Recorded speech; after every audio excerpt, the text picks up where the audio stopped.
sa inyong lahat, mga giliw naming tagapakinig. Muli po mga kaibigan, narito na po ang pagpapatuloy at ikalimang ito ng liyang kasaysayan na ipinadala ni Rachel dito sa ating dula. Love and Memories.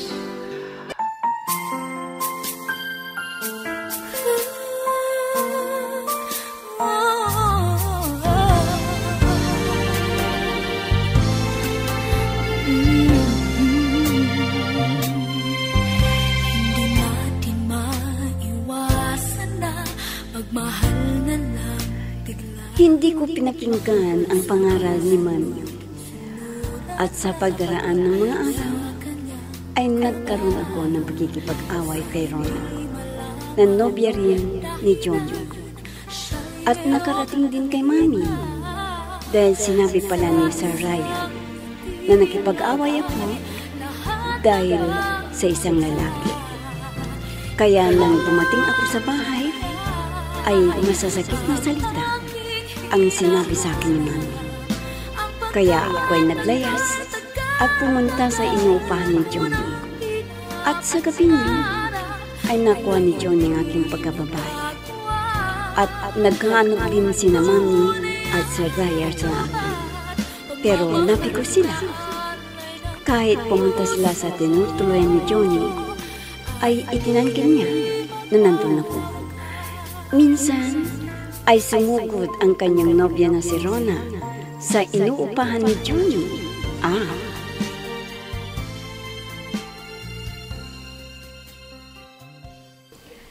Pwede ba akong pumasok sa loob, Johnny? Huwag kang humarang dyan sa pinto. Rona, bakit ka nandito? Hindi naman kita tinawagan. Huwag mo akong istorbohin dahil may pupuntahan kami ng tropa ko. May nais lamang akong malaman kung totoo ang aking nabalitaan na nandito raw sa inuupahan mo si Rachel. Ha? Si Rachel? Ewan ko. Hindi ko pa siya nakita eh. Johnny, pakiabot ang tuwalya. Nakalimutan ko eh. Ikaw na babae ka? Totoo pala na nandito ka. Hayop ka. Papatayin kita. Ronald, tumahimik ka. Tumahimik ka. Bitiwan mo ako, Johnny. Tama na. Gusto ko ulit sa bunutan ng babaeng yan. Malandi kang babae ka. Ikaw ang malandi. Akala mo, kaya mo ko, ha? Tarantadang babae ka. Tama na yan. Tumigil na kayo dalawa. Tumigil kayo.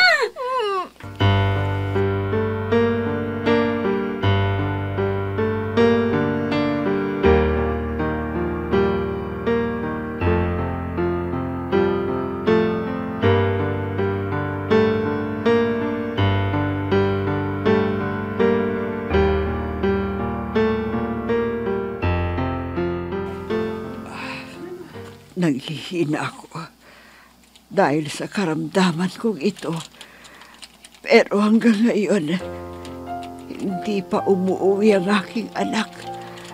Sana kung nasan man siya ngayon, nasa mabuting kalagayan para na akong nauupos na kandila.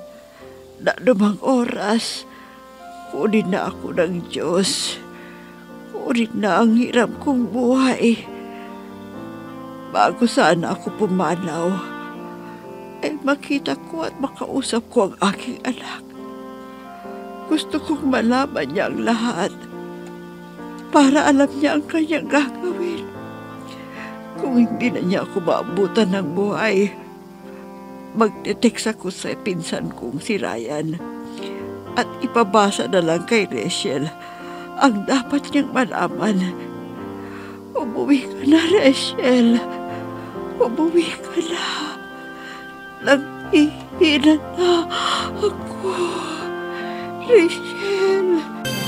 Minsan ng isang simpleng ngiti ay mayroong dala. Isang tapat na hangarin at pangakong dakila. Hindi man ito pinapansin, minsa'y babalik. O ano, Pina? May balita na ba tungkol kay Rachel? Saan ba siya nagtago? Pasensya na po, sir. Wala pa akong balita. Pero may tao na po akong kausap para maghanap kay Richelle. Sana ay mahanap agad para makausap pa niya ang mami niya sa huling sandali ng kanyang buhay. Ha? Ano ang ibig niyong sabihin, sir? Malubha na ang kalagayan ng kanyang mami? Oo, Pina. Kaya kailangan sa lalong madaling panahon ay umuwi na si Richelle dahil nangungulila ang kanyang mami.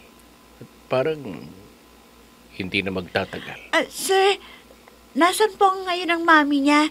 Nasa ospital na ba siya? Plano ko palang puntahan para dalhin siya sa ospital para matugtungan pang buhay niya at makita pa ang anak niya. Kawawa pala ang mami ni Richelle. Sana maisipan niyang umuwi sa bahay nila sa lalong madaling panahon habang buhay pa ang kanyang ina. I'll be with you for the rest of my life. From the bottom of my heart I will. I'll always be with you.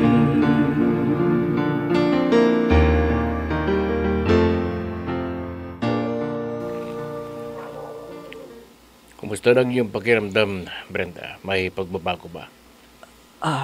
Ikaw pala, pinsan. Sana hindi mo na ako dinala dito sa ospital para hindi ka na gumastos. Total, patuloy akong nanghihina. Lakasan mo lang ang loob mo, pinsan. Nandito ang mga doktor para pagalingin ka. Wala nang pag-asa, pinsan. Alam ko na ang mangyayari sa akin. Dahil nasa stage 4 na ang kanser ko sa dugo. Hindi na ako magtatagal. Pero hanggang ngayon, wala pa si Richelle. Hindi ko alam kung nasaan siya. May itinext ako sa iyo, pinsan. At ikaw na ang bahalang magpabasa kay Richelle. Ipabasa mo ka sa kanya ang text na yon kung hindi na niya ako maabutan na buhay. Ano ka ba naman, pinsan? Huwag kang masalita ng ganyan. Gagaling ka pa at humingi ka ng awa sa Diyos para gumaling ka. Ito ang itinakda ng Diyos na buhay ko, pinsan. Tanggap ko na. Ang dalangin ko, maisip ng anak ko na nandito ako na mami niya. Namimiss ko na siya, pinsan. Sana mayakap ko pa siya habang nabubuhay pa ako. Brenda, isipin mo na may pag-asa ka pang gumaling para sa anak mo. Sa palagay mo ba, pinsan? May pag-asa pa ba? Wala na. Kaya, ikaw nang bahala sa kanya. At sana, mabasa niya ang message ko na nasa cellphone mo. Huwag mo siyang pabayaan, pinsan. Huwag mong pabayaan, Richelle. Life goes on.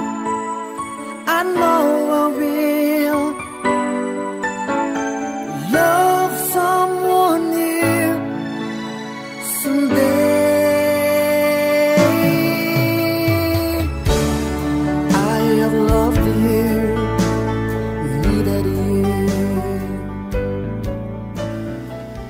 Mabuti naman at may nakapagsabi sa akin kung saan ibinahay ni Johnny si Richelle. At sasabihin ko sa kaibigan niyang si Pina para kausapin ang kaibigan. Hindi pwede na lumapit ako sa kanya dahil alam ko na magagalit sa akin kung ako ay makita niya. Kaya ibabalita ko na lang kay Pina kung saan niya makikita ang kanyang kaibigan. At alam ko matagal na siyang hinahanap ng kanyang mami. Ha? Ayun si Richelle. Buntis na pala. At di pa napapakasalan ni Johnny na isang adik at nagbebenta ng droga para makatustusan ang pamumuhay nila ni Richelle.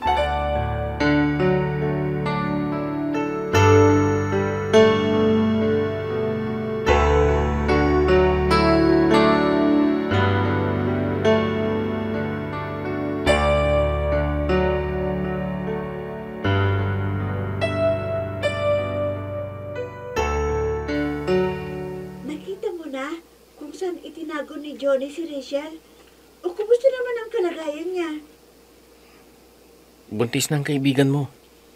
Hindi ko na siya nilapitan dahil alam mo naman na galit siya sa akin. Kaya mas mabuti kung kayong dalawa ni Sir Ryan ang kumumbinsi para umuwi na siya. Oo, Rani. Dapat lang na umuwi na siya bago malagutan ng hininga ang kanyang mami kasi 50-50 ng buhay eh.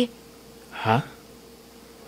Mas mabuti kung malaman agad ni Rizal para makita at makausap pa niya ang mami niya. Tama ka dyan. Kaya sabihin mo kay Sir, pagkatapos ng aming klase na natagpuan mo na ang lugar kung saan nakatira si Rachel. Sabihin ninyo na nasa ospital ang mami niya para dalawin niya agad pag malaman na malubhang kalagayan ng mami niya. Oo, dahil sa hindi niya nakita si Rachel, alam mo, nagka-problema ang mami niya. Dahil hindi niya alam ang tunay na dahilan kung bakit hindi magawa ni Rachel na makita ang mami niya. Alam ko, pag si Sir Ryan ang kumausap kay Rachel, isusundin niya dahil nirespeto niya si Sir Ryan. At siya pa ang nagdala sa ospital kay Ma'am Brenda, di ba? Oo, dapat lang na si Sir Ryan ang magsabi kay Rachel ang tunay na kalagayan ng mami niya para maging masaya pa si Aling Brenda bago siya mamatay.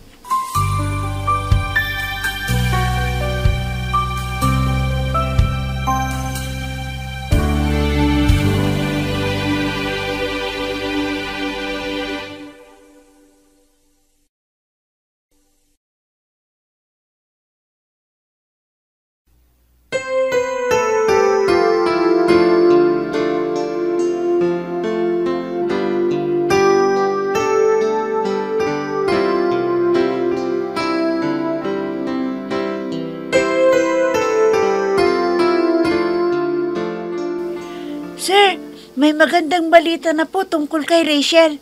At sana po, puntahan natin siya kaagad mamaya pagkatapos po ng klase. Ha? Ganun ba? Mabuti naman. At si Rachel lang hinihintay ng pinsan ko. Naghihirap na siya sa kanyang paghinga. Pero pinipilit pa rin niyang mabuhay para madatan pa siyang buhay ng kanyang anak. Ano? Sana nga makausap ninyo kaagad si Rachel, sir, para masabi ninyo na agaw buhay ang mami niya para puntahan kaagad sa ospital. Mabuti po, tumulong si Rani, pero hindi niya nilapitan si Rachel dahil galit daw sa kanya. Buti na lang at gano'n ang ginawa ni Rani para hindi na lumayo si Rachel. Makakalain na sinusundan siya ni Rani. Alam niyo po, sir, parang nakakaawa rin ang itsura ni Rachel. Pumayat daw siya at maliit lang yung bahay na tinitirhan nila. Bakit siya nagtitiis doon? Kung hindi rin siya masuportahan ng lalaking kinakasama niya. Oo nga po, sir eh. Baka iniisip niya na wala nang magawa, kundi makisama sa lalaki na kabuntis sa kanya. Ano? Buntis na si Rachel? Opo, sir. Naku, paano kaya to? Hindi kaya magalit ang mami niya kung malaman na nakipag-live-in na siya. Sana hindi mapansin ng mami niya na buntis si Rachel.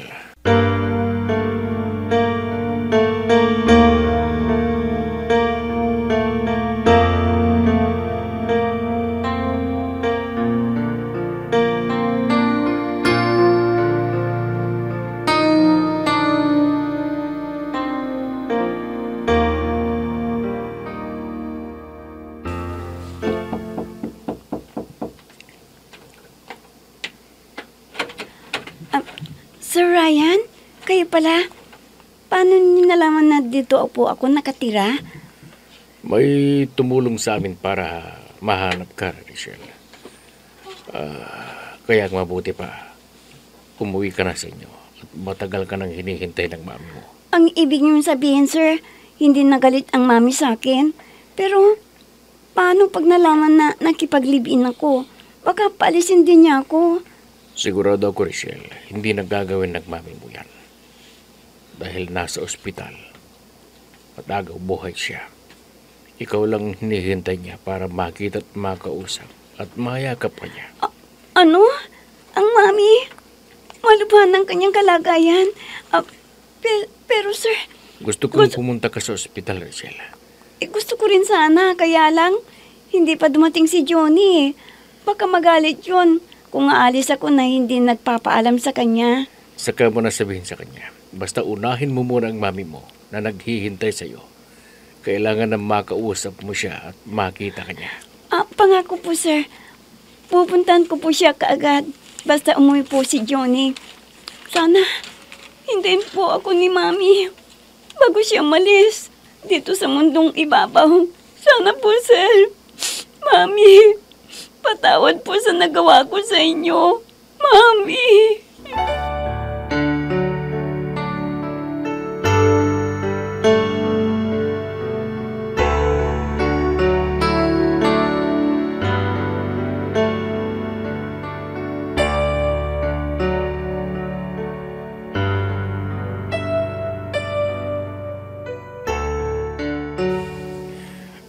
Brenda, pinsan, natagpuan na namin si Rachel at pupunta na siya dito. Pero magpapaalam muna siya sa amo niya.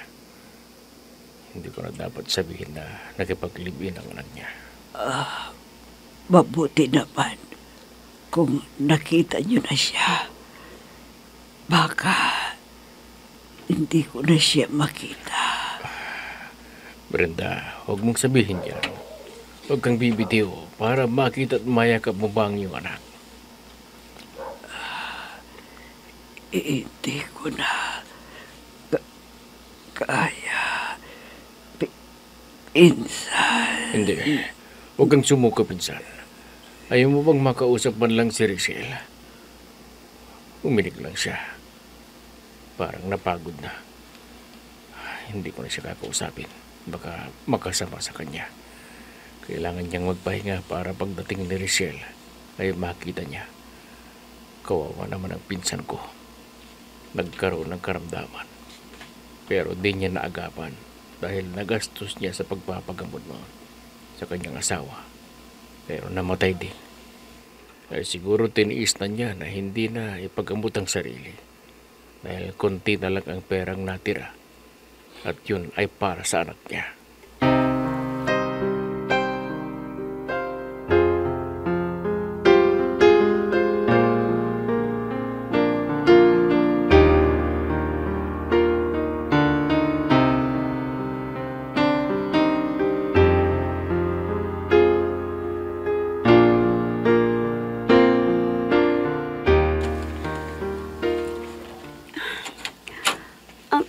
Ikaw pala, Bes, ang dumating. Halika, pumasok ka para makapag-usap tayong mabuti. Salamat, friend. Buti, nakakatiis ka dito. Ang liit ng bahay na to, tignan mo. Anong magagawa ko? Hindi naman permanente ang trabaho ni Johnny. Kaya kailangan na tanggapin ko ang kapalaran kong ito. Hindi ko man alam na ganito mangyayari sa akin dahil sa tigas ng ulo ko. Sana, friend, samantalahin mo ang dumalaw sa mami mo para maabutan mo pa na buhay ang mami mo. Paano naman? Di ako makalis ng bahay. Kung di ako magpapaalam kay Johnny, magagalit siya sa akin Bakit hindi mo ba kayang ipaliwanag na nasa bingit na ng kamatayan ang iyong ina? Alam ko, maiintindihan niya yun. Pero ibang ugali ni Johnny. Noon ay nagpaalam ako para pumunta sa bahay ninyo. Para alamin kung hinahanap ko ng mami ko. O kaya kung hindi na siya galit sa akin. Pero hindi niya ako pinayagan Ano? Ang ibig mong sabihin, friend? Hindi ka nakakalabas ng bahay? Hindi ka namamalengke? Ganun ba? Oo nga Kaya pwede ba? Samahan mo muna ako dito hanggang dumating. Pero kung gabi ay wala pa siya, di rin ako makakaalis ng bahay. Minsan ng isang simpleng ngiti ay mayroong dala. Isang tapat na hangarin at pangakong dakila. Hindi man ito pinapansin, minsa'y babalik. Gabi na nga, wala pa rin si Johnny. Kinakabahan na ako. Bakit ganitong nararamdaman ko? Hindi ginagawa ni Johnny ang di umuwi ng lampas alas 8 na. Ano kaya nangyari kay Johnny? Rachel! Buksan mo ang pito! Dali mo! Ha? Yung barkada ni Johnny. Ano kayang sasabihin? Sandali lang! Nandiyan na! Oh, Bart! Bakit? Anong nangyari sa'yo? Nako, Rachel. Masamang balita. Si Johnny. Kuwan eh. Bakit si Johnny? Anong ibig mong sabihin, Bart? Si Johnny. Nabaril ng mga pulis. Patay na! Hindi! Hindi totoo yan! Hindi!